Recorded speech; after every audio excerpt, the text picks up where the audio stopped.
اللہ کی اس زمین کے اوپر بہت سے ایسے لوگ بھی رہتے ہیں جو نماز بھی پڑھتے ہیں، عبادت بھی کرتے ہیں، حج بھی کرتے ہیں، قربانیاں بھی کرتے ہیں، مگر ان کا کوئی بھی عمل اللہ کے ہاں قبول نہیں ہو رہا ہوتا، جبکہ یہ لوگ سمجھتے ہیں کہ ہم اللہ کے بہت قریب جا چکے ہیں۔ انہی لوگوں کے بارے میں میرا اللہ فرماتا ہے، نہ تو ان کا گوشت میرے تک پہنچتا ہے اور نہ ہی تو ان کے جانور کا خون میرے تک پہنچتا ہے۔ یعنی کہ جب یہ لوگ قربانی کرتے ہیں، جانور ذبح کرتے ہیں، تو اللہ فرماتا ہے نہ تو ان کا گوشت میرے تک پہنچتا ہے اور نہ ہی جانور کا خون میرے تک پہنچتا ہے۔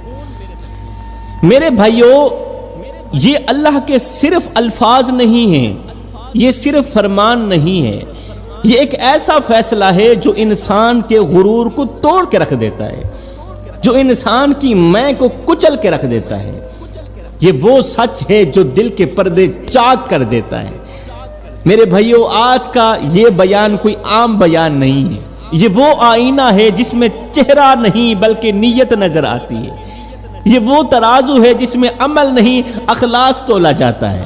اب جن کی قربانی قبول نہیں ہوتی، جن کی کوئی نماز بھی قبول نہیں ہو رہی ہوتی، ان نادانوں کو پتہ نہیں ہوتا، وہ سمجھتے ہیں کہ ہم اللہ کے بہت قریب ہیں، مگر اللہ کے ہاں ان کا کوئی ایک عمل بھی قبول نہیں ہو رہا ہوتا۔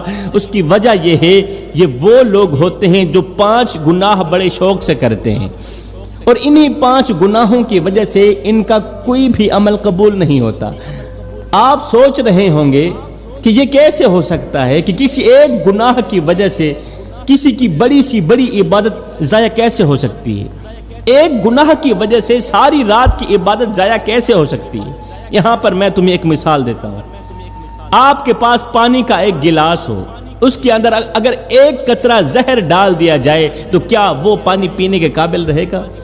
ایک گلاس پانی کا تھا، اس کے اندر ایک قطرہ زہر کا ڈال دیا تو کیا وہ پانی پینے کے قابل رہا؟ ہرگز نہیں۔ زہر کے ایک قطرے نے پورے گلاس کے پانی کو زہر بنا دیا، چاہے پانی کتنا ہی صاف کیوں نہ ہو، ایک ہی قطرہ سب کچھ برباد کر دیتا ہے۔